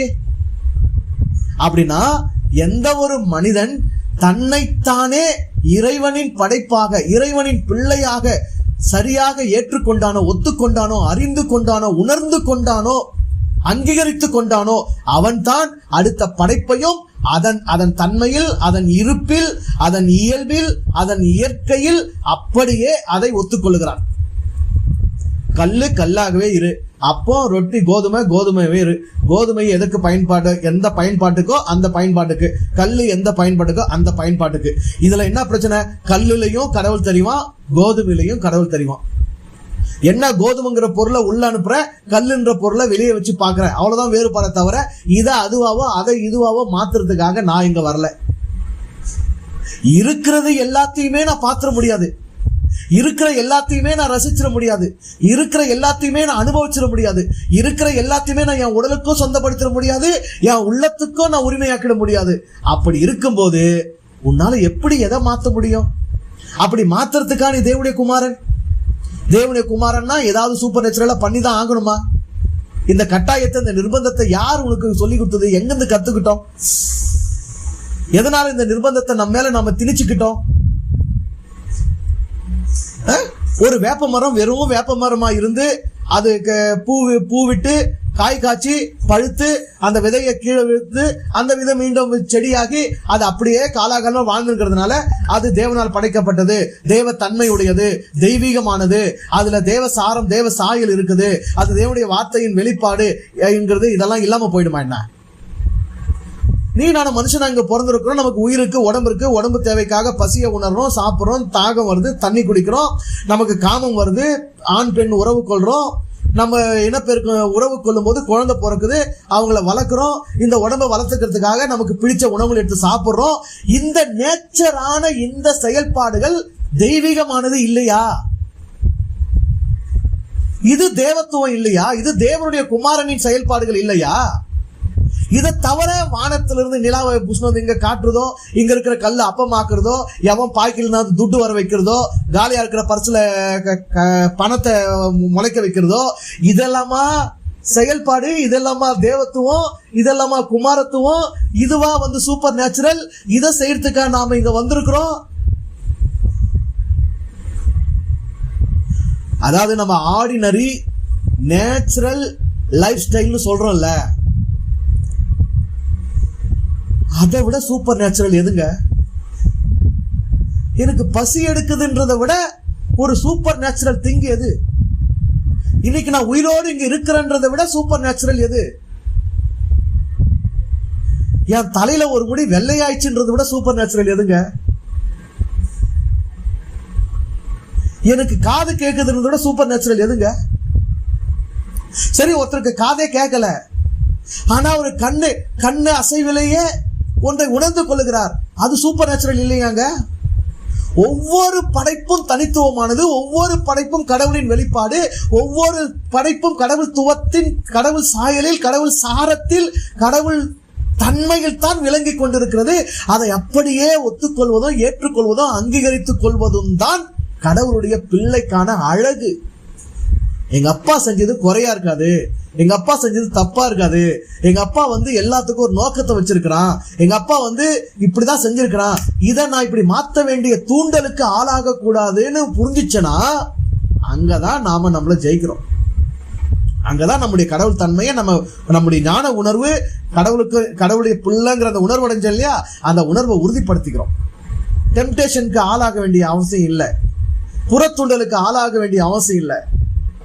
4 பேர் சொல்றாங்க, பொன்றா நீ கடவுளை உணர்ந்தியா, நீ ஞானம் அடைஞ்சியா, உனக்கு 3வது கண் திறந்துடுச்சா, அப்ப இது செஞ்சுக்காமையா அப்படின்னா, அப்படி ஒரு தூண்டல் எனக்கு புறத்தூண்டல் எழும்பும் போது, ஆமா நான் செஞ்சு காமிச்சு நானும் கடவுளுக்குள்ள நிரூபிக்கிறேன்னா எனக்குள்ளேயே அது உறுதிப்படலன்னு அர்த்தம். இன்னொருத்தருக்கு நான் நிரூபிக்க முயற்சி பண்றேன்னா எனக்குள்ளவே அது உறுதியாகலன்னு அர்த்தம். எனக்குள்ள உறுதியான விஷயத்த இன்னொருத்தருக்கு நான் செஞ்சு காமிச்சு விளங்க பண்ண வேண்டிய அவசியமே இல்லை. நீ ஒத்துக்கோ, நீ ஒத்துக்காம போ, நீ மதிக்காம போ, நீ ஏற்றுக்கோ ஏற்றுக்காம போ, நீ வாய்ப்பு கொடு வாய்ப்பு கொடுக்காம போ, நீ வாழ்த்து அல்லது தூற்று, என்னுடைய உறுதி எனக்கானது, என் அப்பனை நான் அறிந்திருக்கிறேன், அவருடைய பிள்ளை நான் என்பதை உணர்ந்திருக்கிறேன், அவனுடைய படைப்புகள் எல்லாம் என்னுடைய சொந்தம் என்பதை நான் உணர்ந்திருக்கிறேன். வயிற்றுக்கானது எது என்று எனக்கு தெரிகிறது, வாய்க்கானது எது என்று எனக்கு தெரிகிறது, காட்சிக்கானது எது என்று எனக்கு தெரிகிறது. இதில் என் தகப்பன் எப்படி இருக்கிறான் என்றும் எனக்கு தெரிகிறது, இதில் என் தகப்பன் என்னவாக இருக்கிறான் என்றும் எனக்கு தெரிகிறது. கல்லில் அவன் கடினத்தன்மையாக இருக்கிறான், அப்பத்தில் அந்த உணவில் அவன் அதன் வடிவமாகவும் குணமாகவும் இருக்கிறான். கல்லில் கடவுளின் கடினத்தன்மையை கண்டு ரசித்து வணங்குகிறேன், அப்பத்தில் அந்த வடிவத்தில் அந்த குணத்தை நான் உண்டு அனுபவித்து ரசித்து மகிழ்கிறேன். கல்லையும் நான் என் தகப்பனின் தன்மையோடு வணங்குகிறேன், அப்பத்தையும் என் தகப்பனின் தன்மையோடு வணங்கி ருசிக்கிறேன், புசிக்கிறேன். என்ன பிரச்சனை இப்போ? நீ பிறந்து இங்க மனிதனா உன்னுடைய இயல்பில் இயற்கையோடு இசைந்து வாழ்வதே தேவத்துவம், தேவகுமாரத்துவம். அந்த ஒழுங்குக்கு, அந்த நியதிக்கு, அந்த இயற்கைக்கு, அந்த இயல்புக்கு விலகி அதுக்கு மாறா, அதுக்கு முரண்பாடா சூப்பர் நேச்சுரல்னு ஆக்ட் பண்ற பார்த்தியா, தட் இஸ் சாட்டன். அதுதான் சாத்தான். எங்கெல்லாம் சூப்பர் நேச்சுரல்னு யாரெல்லாம் பேசினாங்களோ அவங்கெல்லாம் காடோட நேச்சரை மிஸ் பண்ணிட்டாங்க, கடவுளோட சுபாவத்தை மிஸ் பண்ணாங்க, அந்த சுபாவத்தை தங்களிலும் இழந்துட்டாங்க. நீங்க வரலாற்றுல ட்ரை பண்ணி பாருங்க, எந்த மத ஆன்மீகவாதியா இருந்தாலும் பாருங்க, சூப்பர் நேச்சுரல் ட்ரை பண்ண அத்தனை பேரும் இயல்பில் இருந்து, இயற்கையில் இருந்து, நியதியில் இருந்து, ஒழுங்கில் இருந்து, கடவுளின் தேவனுடைய சுபாவத்திலிருந்து விலகி போனார்கள், முரண்பட்டு போயிட்டாங்க, சாத்தான் ஆயிட்டாங்க அத்தனை பேரும். ஏன்? அவங்களுக்கு எப்பவுமே நிரூபிக்கிற போராட்டம். இந்த கூட்டத்துக்கு வல்லம் இருக்குன்னு நிரூபிச்சோம், அடுத்த கூட்டத்துக்கு நிரூபிக்க அதை விட அதிகமான அழுத்த எஃபெக்ட் போடணும். இப்படியே ஒவ்வொரு கூட்டத்துக்கும் இருக்கிறத அவங்க நிரூபிச்சுனே இருக்கணும். அப்படி நிரூபிக்காம போனா பவர் இல்ல, கடவுள் இவர் கூட பேசல, கடவுள் இவர் கூட இல்லைன்றவாங்க. அதை எப்பவுமே தக்க வச்சுக்கணும்ன்ற போராட்டம் இருந்துட்டே இருக்கு. அது எங்கேயாவது நிரூபிக்கிறதுக்கான செயல் நடக்கலன்னா போலியா ஏதாவது செஞ்சாகணும், அந்த வஞ்சகத்துல மாட்டிக்கிறாங்க. அதனாலதான் இவ்வளவு போலிகளும் இவ்வளவு ஏமாற்றங்களும் உலகத்துல பெருகி இருக்கிறதுக்கு காரணமே, மத சம்பந்தமா எவ்வளவு வல்லமையை நிரூபிக்கிற போராட்டங்கள் இருப்பதற்கு காரணமே இதுதான்.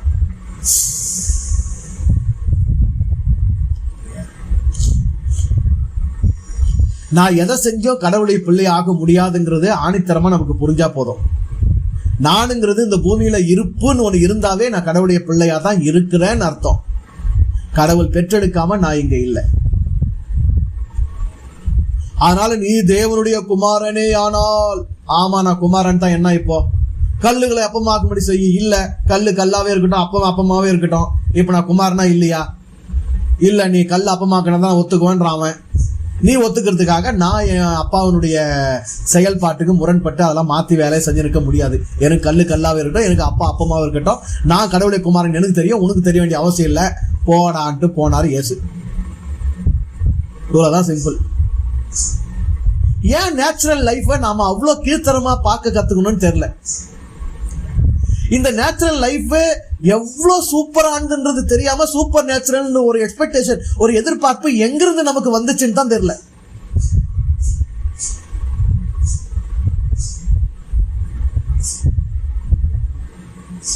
ஒரு உணவு பருக்கை எடுத்து வாயில வைக்கிறீங்க, அந்த நாக்குல இருக்கிற டேஸ்ட் பட்ஸ் அதுல வேலை செஞ்சு அந்த ருசி, ஒரு பழத்தை சாப்பிட்டா அதுல இருக்கிற அந்த ருசி, அதை விட சூப்பர் நேச்சுரல் எதுங்க? அந்த ருசி நாக்கு வரைக்கும் ருசி கீழே போய் அது செரிமானம் ஆகுது. என்ன நடக்குதுன்னு தெரியுமா? நமக்கு எப்படி செரிக்குதுன்னு தெரியுமா? அது என்னவா மாறுதுன்னு தெரியுமா? இந்த உடலுக்குள் எந்த உணவை நீ அனுப்பினாலும் அந்த உணவு ஒரு உடல் தான். அந்த உடலை தன்னுடலாக தன்வயப்படுத்திக் கொள்ளுகிறது. நீங்க சாப்பிட்ட கோழி எல்லாம் எங்க? எவ்வளவு சிக்கன் அடிச்சிருப்பீங்க, லெக் பீஸ் எத்தனை கடிச்சிருப்பீங்க, எங்க அதெல்லாம்? எங்க அந்த கோழி தொடைகள்லாம் எங்க? அதுதான் உங்க தொடையா இருக்குது, உங்க உடம்பா மாறி போச்சு. அப்ப வெளியே வேறொரு வடிவத்தில், வேறொரு தன்மையில், வேறொரு சாரத்தில் இருந்த அந்த வார்த்தையின், இறை வார்த்தையின் வடிவம் எனக்குள் வந்த போது அது என்னுடைய உடலால் தன்வயப்படுத்தப்பட்டு என் வடிவமாக, என் உடலாகவே மாறுகிற இவ்வளவு பெரிய அற்புதம் தினந்தோறும் எனக்குள்ள நிகழ்ந்து கொண்டிருக்கிறது. இதுல அப்பா எத்தனை பெரிய சித்தன் நீ, எத்தனை பெரிய அற்புதம் நீ, அதிசயம் நீ கண்டு அதிசயிக்க முடியல உனக்கு, கல்ல அப்பமாக்க முயற்சி பண்ணுதா என்ன ஆகும்?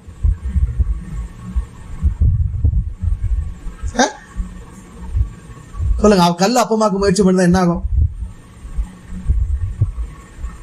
நான் கடவுளுடைய பிள்ளை என்று அங்கீகரிக்கும் போது, அந்த உணர்வு எனக்குள் உறுதிப்படும் போது, கடவுளுடைய படைப்புகளை அதனுடைய தன்மையிலேயே அங்கீகரிப்பதுதான் அழகு. எங்க அப்பா கல்ல படைச்சிருக்கிறாரு, எங்க அப்பா பாம்பை படைச்சிருக்கிறாரு, எங்க அப்பா பறவையை படைச்சிருக்கிறாரு, எங்க அப்பா அதுக்கெல்லாம் இந்த வாழ்க்கையை இப்படி இப்படி தன்மையை சாரத்தை கொடுத்திருக்கிறாரு, இதற்கான பயன்பாடு இது, இதற்கான பயன்பாடு இது அப்படின்னு அவருடைய சித்தத்துல, அவருடைய நினைவுல அந்த படைப்புக்கான பயன்பாடு என்னங்கிறத புரிஞ்சு அதை ஒழுகி அதனோடு உடன்பட்டு இசைந்து அந்த நேச்சராவே, அந்த இயல்பிலேயே, அந்த இயற்கையோடையே வாழ்வதற்கு பேர் தான் இறை மகனின் வாழ்க்கை. அதுக்கு எதிராகிறது இல்லைங்க, சத்தியமா அதுக்கு எதிராகிறது இல்லை.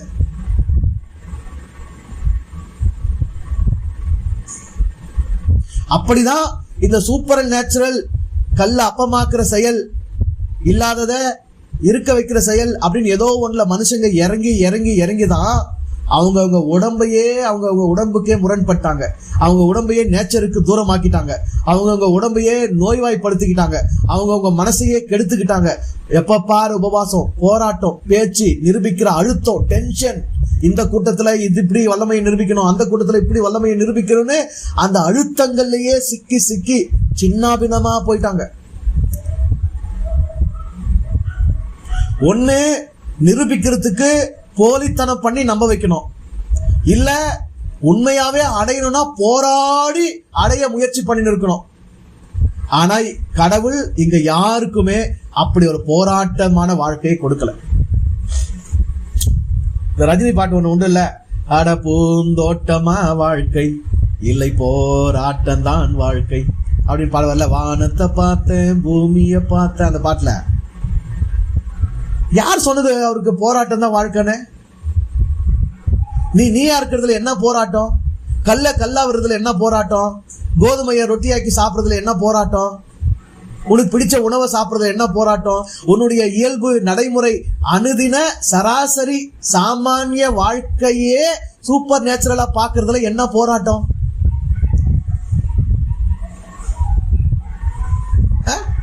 நீங்க எப்படி சொல்லலாம், நான் கடவுளுடைய புள்ள, என் கண்ணில் பாரு தூங்கி இருந்தோன்னா அழுக்கு வருது, நான் கடவுளுடைய புள்ள, எனக்கு பாரு சளி பிடிச்சி மூக்கு விழுது, நான் கடவுளுடைய புள்ள, பாரு தூங்கி இருந்தோன்னா என் வாயில நாத்தடிக்குது, நான் கடவுளுடைய புள்ள, பாரு எனக்கு பாரு உச்சா வருது, மலம் வருது, நான் கடவுளுடைய புள்ள, பாரு என் காதல் இருந்து குருணை எல்லாம் வருது.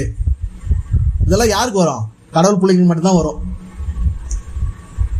கடவுள் பிள்ளைங்க மட்டும். ஏன்னா கடவுள் உள்ள இருந்து செயலாற்றினா மட்டும்தான், கடவுள் உள்ளே உயிராயிருந்து செயலாற்றினால் மட்டும்தான் கண்ணில் வந்து அழுக்கு வரும், மூக்கில் சளி வரும், வாயில வந்து ஜொல்லு வரும், மலம் ஜலம் எல்லாம் வெளியே வரும்.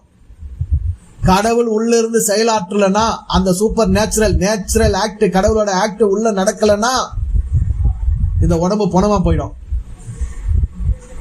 அப்ப இத மதி, இருப்பை மதி, இருப்பை கொண்டாடு. இருப்பு, இயற்கை, இயல்பு, இங்க அனுதின செயல்பாடு, நிகழ்வு, இயக்கம் அத்தனையும் இறைவனால சூப்பராக இயக்கப்படுகின்ற இயக்கங்கள் தான். அதை உணர்ந்து கொள்வதற்கு தான் நான் வந்திருக்கிறேன், அதை அனுபவிக்கிறதுக்கு தான் நான் வந்திருக்கிறேன், அதை ரசிக்கிறதுக்கு தான் நான் வந்திருக்கிறேன், அதை கொண்டாடுறதுக்கு தான் நான் வந்திருக்கிறேன். அதுக்கு முரண்படுவதற்கோ, அதை மாற்றுவதற்கோ, அதை எதிர்ப்பதற்கோ, அதை திருப்புவதற்கோ நான் இங்க வரல. அவ்வளவு அப்பா டக்கர்லாம் நான் இல்லை. இது இயேசுவுக்கு புரிஞ்சது, உங்களுக்கு எனக்கும் புரிஞ்சா சரிதான். நிறைய டெம்ட் ஆகிக்க வேணாம். இந்த உலகம் ஒரு பக்கம் நம்மளை டெம்ட் ஆக்கினே இருக்கும். இந்த எண்ணங்கள் தான் சாத்தான்த்துவம், இந்த எண்ணங்கள் தான் நமக்கு இருந்து வெளியேறணும். நமக்கு மன அழுத்தமே என்ன? அடுத்தவங்களை ஒத்துக்க வைக்கணும், அடுத்து கட்டு அங்கீகாரம் வாங்கணும். இதுதான் நமக்கு இருக்கிற பெரிய மன அழுத்தம். மனைவிக்கு அன்பான கணவன் நான் ஒத்துக்க வைக்கணும், சொல்ல வைக்கணும். அவங்க ஒத்துக்கணும், உன்னை போல அன்பான கணவன் வேற யாரும் இல்லை அப்படின்னு அவங்கள ஒத்துக்க வைக்கணும். இல்ல நீ இப்படி நடந்துக்கல, இப்படி செய்யல, அதனால நீ அன்பானவன் இல்லைன்னு சொல்லிட்டாங்கன்னா நம்ம டென்ஷன் ஆயிடுவோம். அதை எப்படாவது சரிப்படுத்தி அதை ஒத்துக்க வைக்கிறதுன்னு அந்த போராட்டத்துல இறங்கிடுவோம். இப்படிதான் ஒவ்வொன்றுமே, மனைவிக்கு கணவன், கணவனுக்கு மனைவி, பிள்ளைங்களுக்கு பெற்றோர், பெற்றோருக்கு பிள்ளைங்க, உடன் பிறந்தவங்களுக்கு, கூட இருக்கிறவங்களுக்கு, வேலை செய்யற இடத்துல, சமூகத்துல பழகிற இடத்துல, எல்லா இடத்துலயும் நான் நல்லவன், நான் கடவுளுடைய புள்ள, நான் சரியானவன், எனக்கு வல்லம் இருக்கு, கடவுள் எனக்கு உறவு இருக்குது, கடவுள் என்ன ஆசீர்வாதம் பண்ணியிருக்கிறாரு, நான் ஆசீர்வதிக்கப்பட்ட, இப்படி எல்லாத்தையுமே நாம எதையாவது செஞ்சு போராடி காண்பித்து ஏற்படுத்தி இருக்கிறத இல்லாததா மாத்தி இதை அதுவா செஞ்சு அதை இதுவா செஞ்சு நிரூபிக்க எடுத்துக்கொண்டிருக்கிற போராட்டம் பாருங்க, இதுதான் வாழ்க்கையை நாசமாக்குது. இதுதான் கடவுள் தன்மைக்கு உங்களை தூரமாக்குது. இதுதான் உங்க இயல்புக்கே உங்களை தூரப்படுத்தி உங்க வாழ்க்கையை பாரமாக்குது, கடினமாக்குது.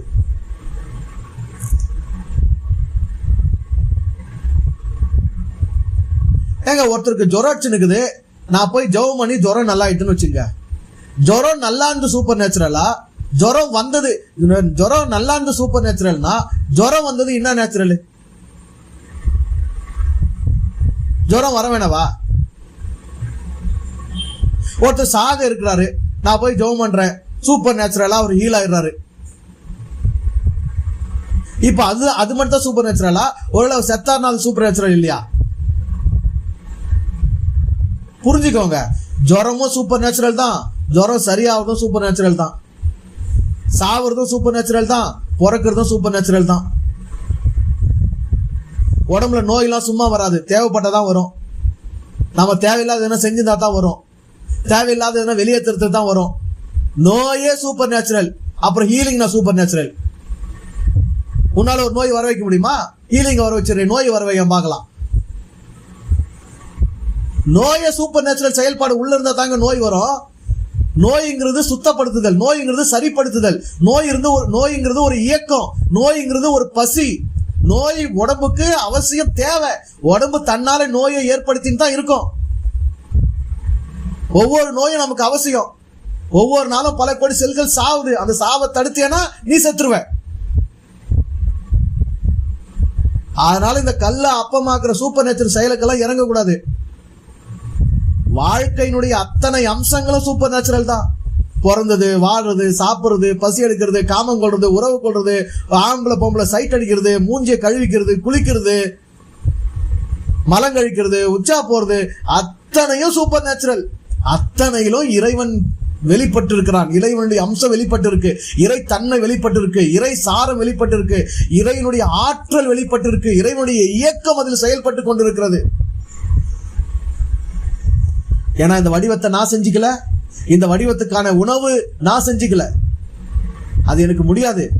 இந்த வடிவத்தை ஒருவன் எதன் மூலத்திலிருந்து உருவாக்கினானோ இந்த வடிவத்தை தக்க வைத்துக் கொள்வதற்கான மூலத்தையும் வடிவத்தையும் அந்த மூலத்திலிருந்தே உருவாக்கிய அதை இணைக்கிறான், தொடர்பு படுத்துகிறான். இதுவே அவன் செயல்.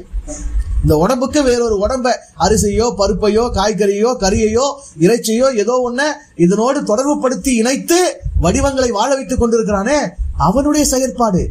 இதை உணர்ந்து இதை புரிஞ்சு இதுல கொண்டாட்டமா இருக்கிறவன் தான் குமாரன்.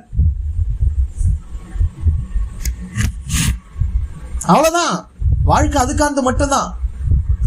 அப்பத்தை கொண்டாடு, காய்கறியை கொண்டாடு, இறைச்சியை கொண்டாடு, என்னவெல்லாம் ஒன்றியோ இந்த உடம்புக்கு தொடர்பு படுத்துறோம். நான் ஏற்கனவே சொல்லியிருக்கேன், உனக்கு ஒரு உடம்ப இன்னொரு உடம்போடு தொடர்பு படுத்துறேன்னா எவ்ரி மீல் உன் வாயில எந்தெந்த உணவெல்லாம் எடுத்து சாப்பிட்ற அத்தனையும் செக்ஸ் தான் பண்ற. நீ எவ்ரிதிங் இஸ் செக்ஸ்.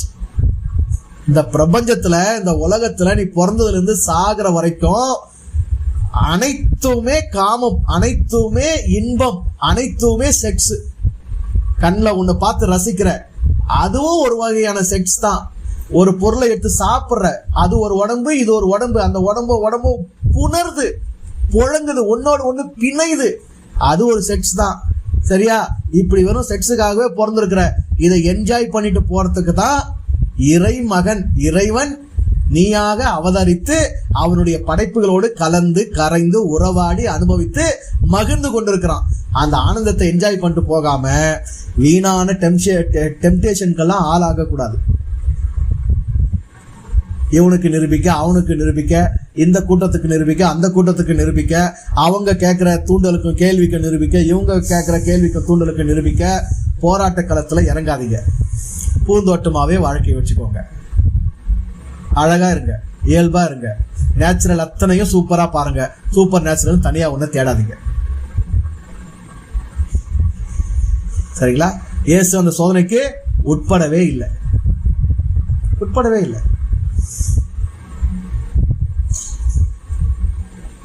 சரியா? இது வெளியே இருந்து வரக்கூடியது இல்லை, உள்ளவே எழும்.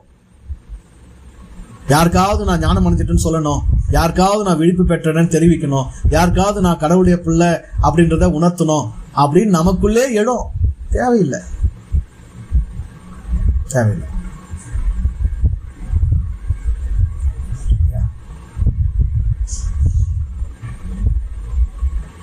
படைப்பின் ஒழுக்கத்தை, படைப்பின் நியதியை, படைப்பின் தன்மையை ஒன்றை வேறொன்றாக மாற்ற முயற்சித்தல் என்பதே சாத்தான்துவம் என்பதை விளங்கிக்